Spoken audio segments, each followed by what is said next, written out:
this week's tip was requested by a student of mine who was having problems in a project where she was binding off in the center of a piece, and she was having trouble counting the stitches. And this is something that I've had to think about myself, particularly when writing patterns, and so I was happy to include this.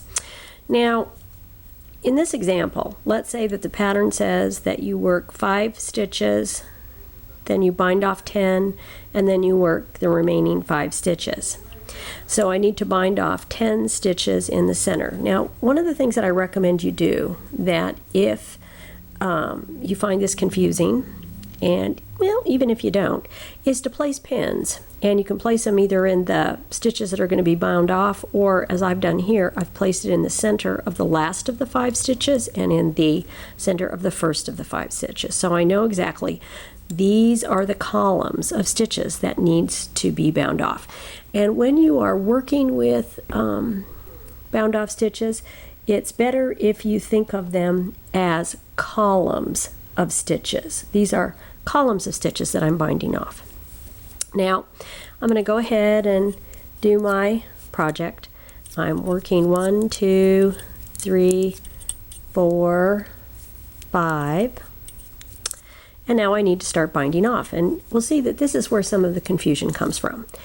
I need to knit the first stitch that I'm going to be binding off, knit the second stitch, and then I pass this one over the first. That's one bound off stitch, even though I worked 2 stitches.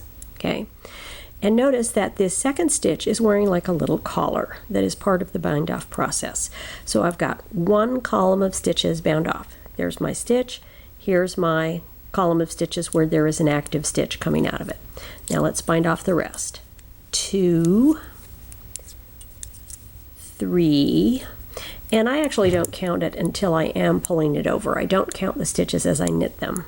I count them as I'm pulling them over. Now let's say that what happened in your project. You were binding off stitches and you get distracted. Where am I? You don't want to do this. 1, 2, 3, 4. Count the chains, because that's not how many stitches you have bound off. Count the columns. 1, 2, 3. So this is going to be the 4th one when I work it. 4, 5, 6, 7, 8, 9, and here's where some people might panic too, is they see, oh, this is that part of the 5.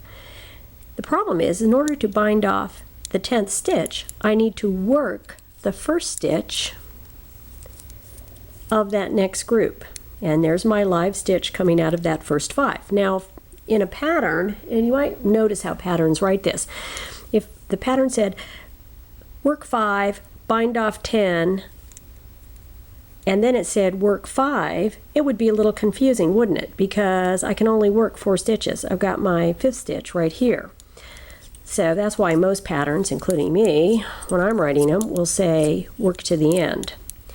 Now, again, if I am counting these stitches, what I am counting is the column of stitches that have been bound off.